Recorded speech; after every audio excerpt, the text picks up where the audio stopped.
after a long day. So thanks for the attendance. This is the last but not least presentation in the mini-conf. It's a real pleasure to welcome Thomi Richards, who's come here from over the ditch to join us at PyCon today. He's a software engineer with Canonical, and so he's going to be talking about packaging and distribution in an IoT world. So please welcome Thomi. Thank you. So, as you just heard, I'm based in New Zealand. You have to excuse my lack of Australian accent. I work for Canonical, and we make Ubuntu Linux. You probably all know this already. What you may not know is that recently we've been working more and more in the IoT space. I've been sitting in this room for every single talk today, and it's been just mind-blowing. But I feel like I need to have a bit of a disclaimer at the start of this talk, which is that when I'm talking about IoT here, I'm talking about the higher-powered devices in the IoT space, things that run an actual operating system. So with that out of the way, let's move on. I want to talk to you about how we ship software, how we take the code that we write and get it into the hands of our customers. As an engineer, my day-to-day is spent doing engineering things, right? I'm making a Git branch and then madly mashing my keyboard, and through some amazing transformative property, out the other end, a feature arrives. Sometimes, anyway. And what I often overlook is the fact that that's not the end of the process. When I land my branch, I think I'm done, right? I think, oh, I'm going to work on the next feature now. Thank God that's over with. But at the end of the day, we're writing code to solve a problem for someone. We're writing code to make someone's life better. And until our users, whoever they are, manage to get our code and run it, and until our code does actually make their life better, then our job's not complete. So there's two reasons why I want to give a talk about how we ship software. The first is the one that I've just mentioned, that code by itself has no value. If you write code and it never gets into the hands of your users, or it doesn't do the thing that your users want it to do, you may as well have not bothered. And the second, and arguably the more important one, is this, right? At some point in your life, if you're shipping a product, you are going to ship a critical security vulnerability. Not because I think you're terrible engineers. The fact that you're at PyCon Australia indicates to me that you're all excellent engineers, but simply because the software that we're writing today is so much more complex and builds on top of so many additional layers of technology that the attack surface is vastly increased. When I think about the products that I work on, my estimate is that the sort of code that I understand, the code that I'm involved with, is maybe 5% of the total product, right? We build on top of programming languages and libraries and compilers and operating systems and kernels, and all of that stuff that underpins our product is, for those of us who work at the top end anyway, a sort of unknowable thing that is nevertheless still important. I want to touch briefly on two security incidents that have happened in the last year. They were both incredibly well publicized, I believe, at least in New Zealand. They both made the mainstream news. You probably heard about them as well. But I think there are a couple of lessons that we can extract out of them that weren't covered so well. So the first is the Mirai botnet. And this was a very large botnet that was powered in part by many hundreds of thousands of compromised IoT devices. I won't go into the specifics of what the devices were or how they were compromised, because honestly, it's really not that interesting. What is interesting is that in many cases, after the vulnerability was discovered, it turns out that the manufacturer had no way of patching that vulnerability out.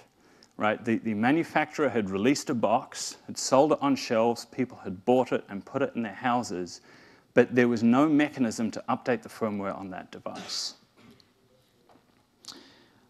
I'm sort of altruistic, naive bent, and so I believe that if you're producing a product and you have users, you also have a moral responsibility to keep your users safe.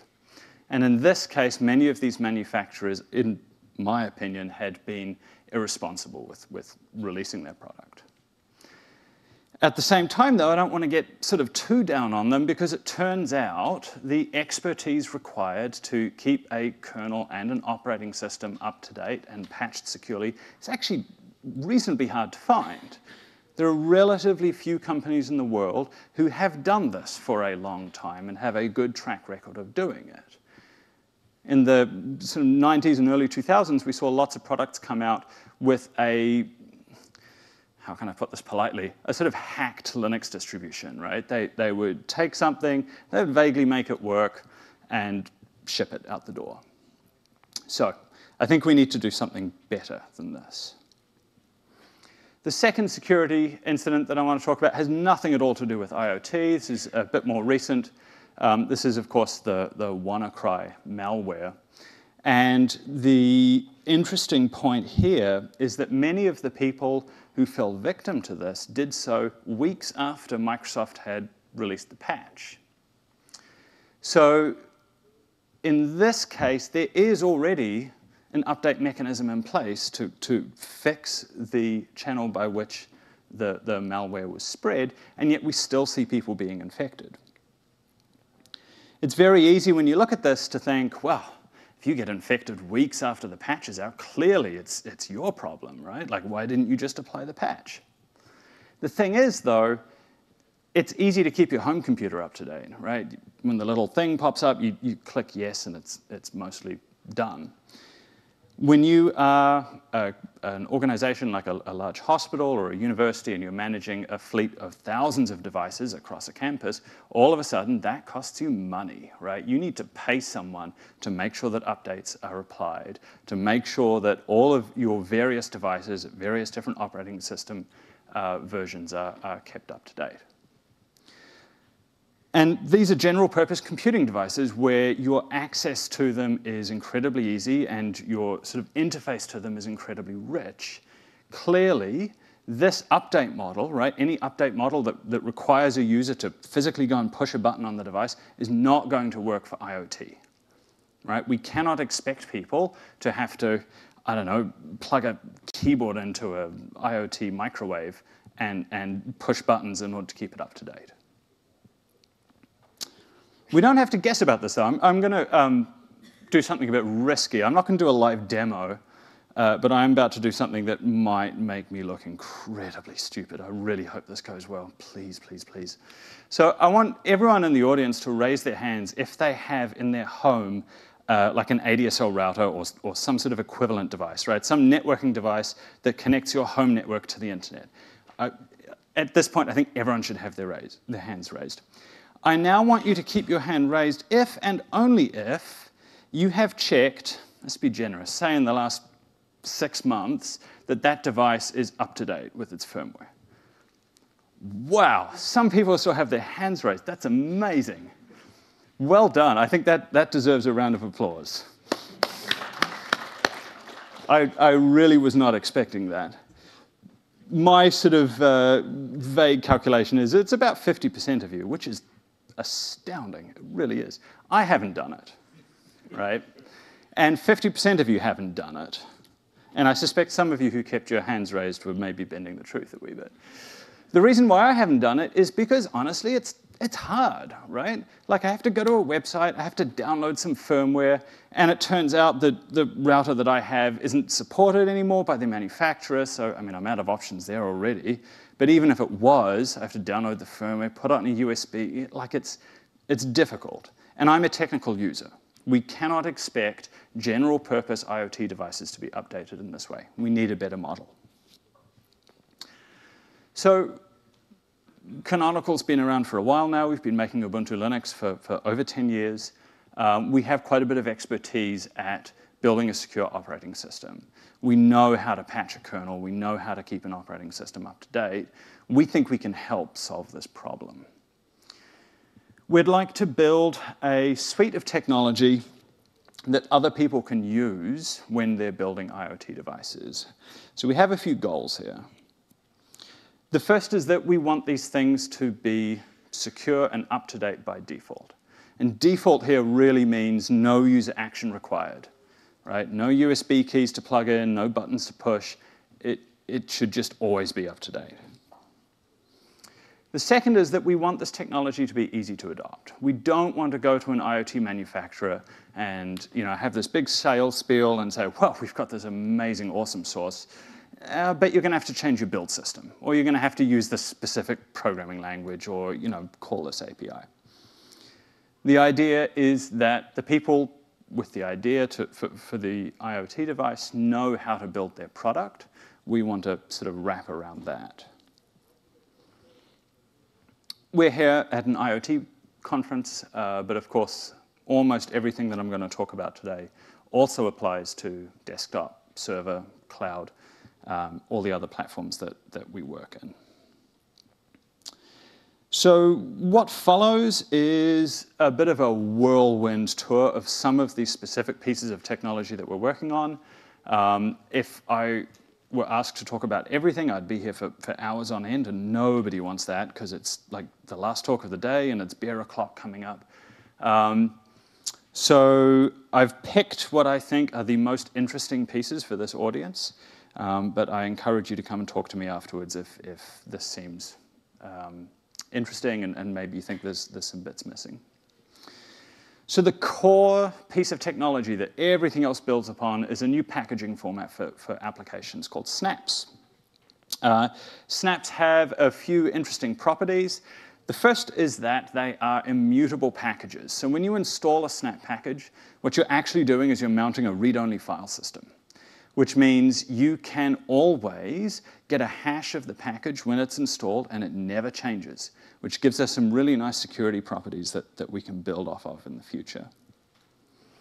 The second is that unlike typical distribution packages like debs or RPMs, these are fat packages, by which I mean you include your application and all of your dependencies.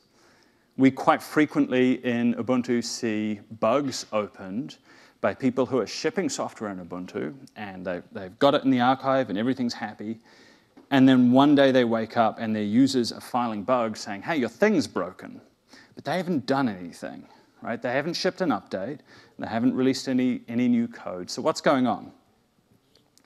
What's happening, of course, is that something else in the archive has updated, right? Some library in their chain of dependencies has updated, and it's not quite as backwards compatible as we'd like it to be. So this isn't a fun situation for anyone. We don't want this to happen, but it is sadly the nature of the problem. Snap packages are atomically installed and updated, right? So this is something that deb packages don't give you today. When you install a snap package, it is either installed or it is not installed. There is no way to get into a state where it's half installed and it gets wedged and now your system's in a bad state. And finally, they are automatically updated, right? You don't push a button, it just happens for you. When the publisher of the particular package pushes a new version, you get it on your system.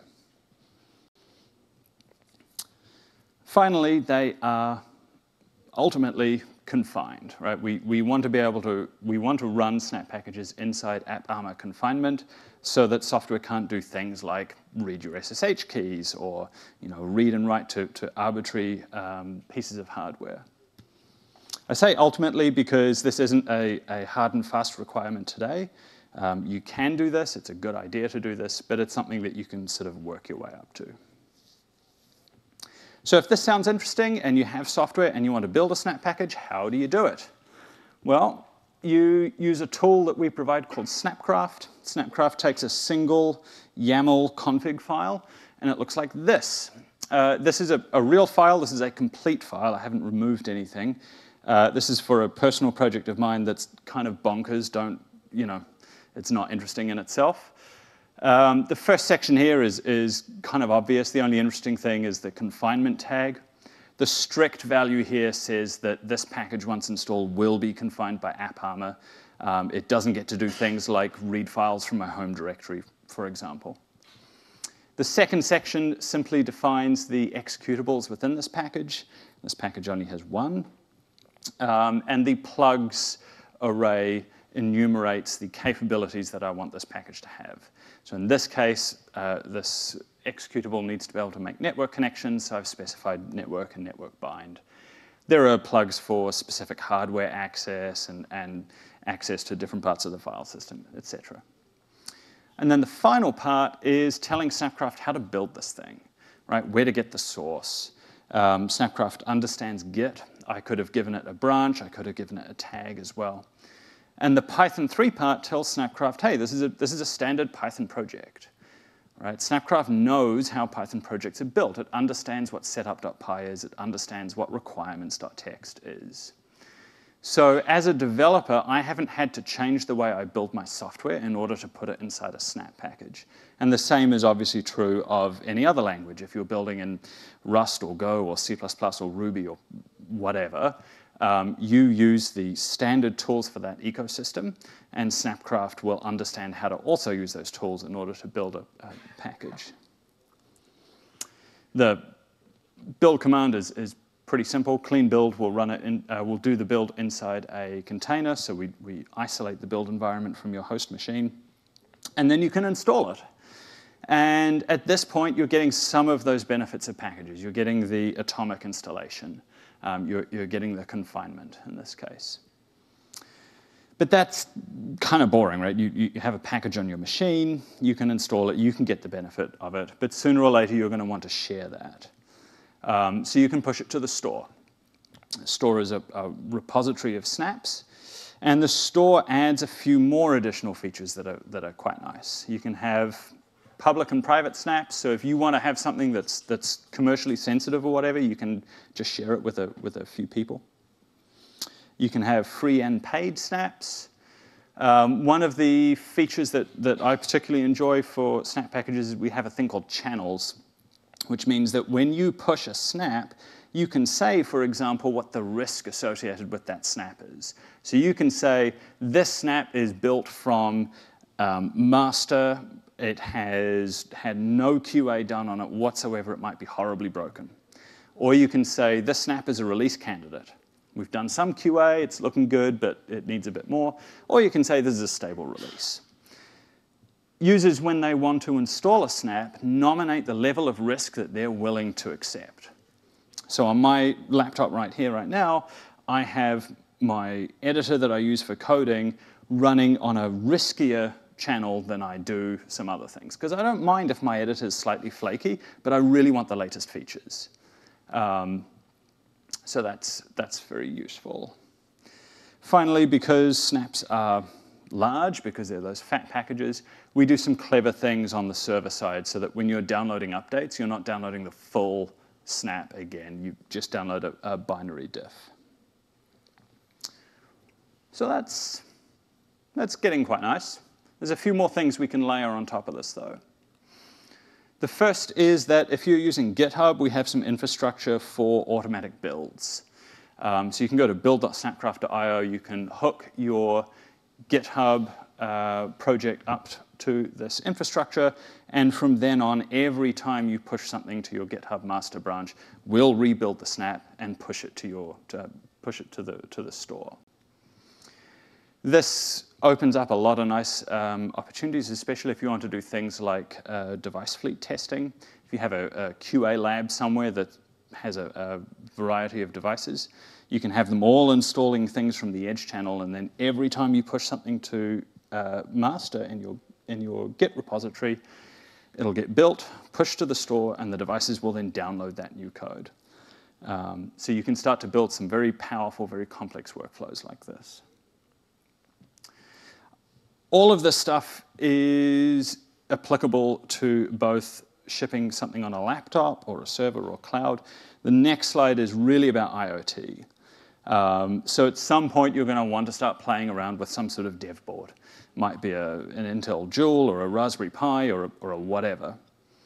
We have tooling where you can point it at your application snap or snaps. And then you can take a kernel snap and what we call the core snap. So the core is a very minimal, cut-down version of Ubuntu, just enough functionality to run a snap. and the kernel is what you'd expect. It's a kernel, bootloader, drivers, things like that. We provide the kernel snap for the popular platforms, Raspberry Pi, Intel Joule, etc. And we also provide the core snap. So you can point this tool at all these snaps, it'll smush them together and give you an image that you can flash onto a Raspberry Pi. So now what you have is your little development board, and absolutely everything on that image is powered with snaps. So you get all the benefits that I've just enumerated for things like your kernel. So when there's a critical security vulnerability and the kernel needs to be patched, our kernel team publishes a new kernel snap for your board. You then get that automatically, right? You don't have to write any of that. You get that security feature for free, which means that you can concentrate on writing the software for your IoT fridge or your IoT teddy bear or whatever it is that you're making. So, at this point, you may be feeling overwhelmed. I've sort of rushed through a number of different pieces of technology that we're working on, but there are a few things to keep in mind. The first is that you can pick and choose what you need from this suite. We are trying to build something that doesn't require you to adopt everything in order to get any benefit. If all you want to do is ship software on a sort of classic Linux system, you can do that. Right? There's nothing at all to stop you building a snap, pushing it to the store, and having people install it on their laptops. The second thing to keep in mind is that almost all of this is still being designed and built. This is under active development. And we are paying great pains to try and bring the IoT community into these discussions, because we know how to build a Linux operating system, but we don't necessarily know how to build IoT products. Right? That's not something that we have a lot of experience with. So we really need your feedback to find out what you're missing, where this technology works for you and where it doesn't work for you. On that note, there are a few resources that you may want to have a look at. The first website is the sort of landing page for this whole suite of technology. That includes the packaging format and the store and various other things like that. If you want to be involved in the design discussions and maybe it's after the conference and you can't find me or whatever, we run a discuss instance at forum.snapcraft.io. If you go there today, you'll see developers posting, in development work. There are discussions about proposed designs and things of that nature. So if you sort of want to keep an eye on how things are going, that's a great place to start. Otherwise, I'm here this weekend. You can come and grab me at any time. If anyone is shipping software on Linux and you want to have a look at snap packages, come find me in a coffee break. I'm pretty sure in 15 minutes we can get a snap built and pushed to the store. And if we can't, that's really useful feedback for me because it tells me that we need to make things easier. Otherwise, that is all I have. I will answer questions. I think I have like 3 minutes.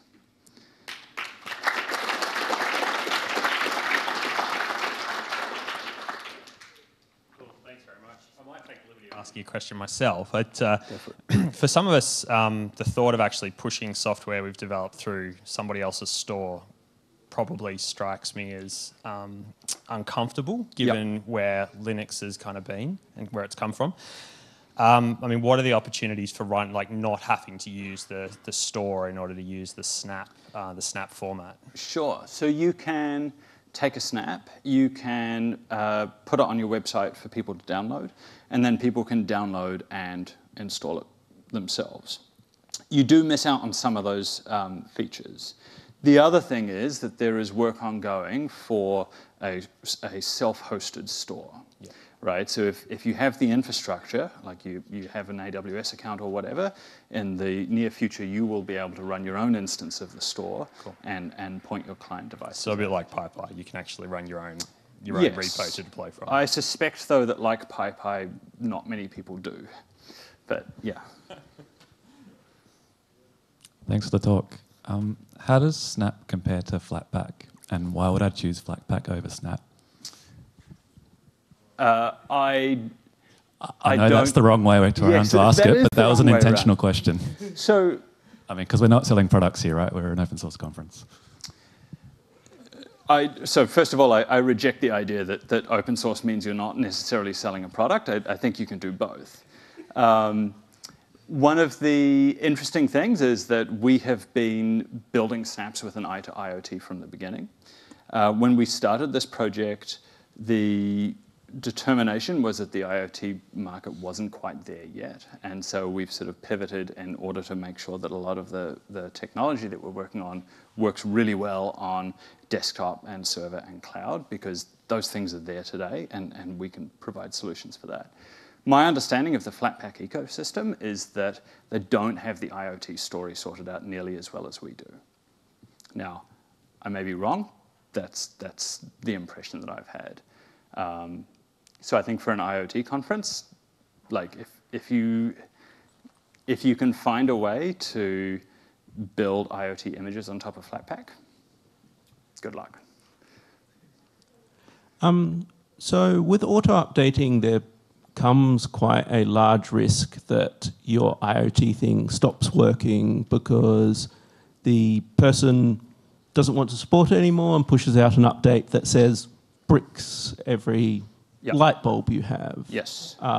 Or like sells their account to a Russian hacker who then gives you a new firmware that has the malware pre-installed. Yes. Or something like that. What do you have around trying to limit the need to auto-update in the first place? So honestly, I think that is more of a social problem than a technical problem, in that, to my mind, whenever you buy a product, any product, you are implicitly making a decision to trust the manufacturer of that product. Now, yes, when the product is mutable and the manufacturer can push updates, obviously you have to pay a little more attention to that, because you're not only trusting the manufacturer for today, you're also trusting them for the future.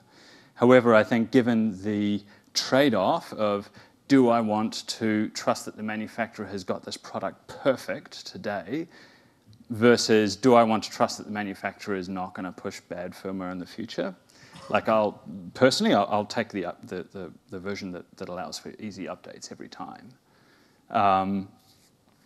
I don't know that there is a general purpose technical solution that stops manufacturers from writing bugs. Because like I mean, I'm a pessimist, but I think it's inevitable. I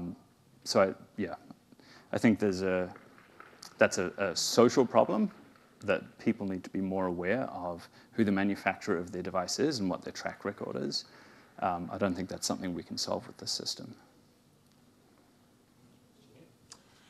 And I think you've got something here with IoT, but I'm going to tell you a story that in rural Australia, there was a $2 million piece of agricultural equipment that was self-driving itself around the farm with the driver reading a book and listening to the radio. And it happened to do a firmware update while he was driving. And I think it uses 4G or something like that. But it went into a little bit of a dip and lost comms with the spaceship. So it was bricked, basically. It blue screened right there in the dip. They had to fly someone in from the US to come and fix it. So with your Snap, how are you going to fix it in places where there is no 4G, there is no... Because there are a lot of devices out there where there's no internet. So if there's no internet, you don't get updates. That's perfectly true. With the tractor example, there's two things that are worth bearing in mind. First of all, we have atomic updates, right? So in our case, if you're halfway through downloading an update and the download doesn't complete, that's fine. You've wasted some bandwidth, but you haven't bricked anything. The second thing that we have is we have a mechanism whereby snaps can opt to defer an update if they're in the middle of a critical operation. So if you're building a drone, you don't want the drone being updated when it's in flight. So in that case, the snap can say, you know what, I'm in flight right now, like let's update in another half an hour.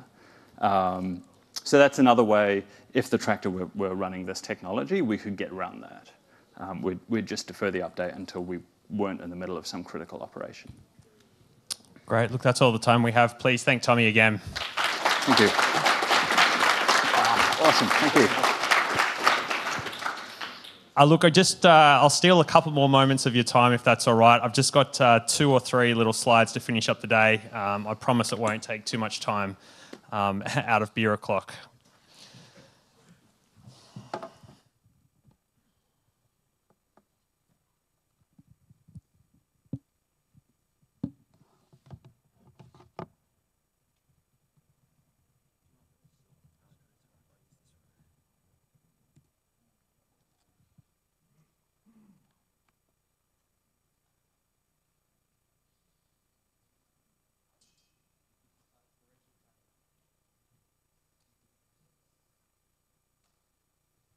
Yeah, even my computer knows I shouldn't still be at it.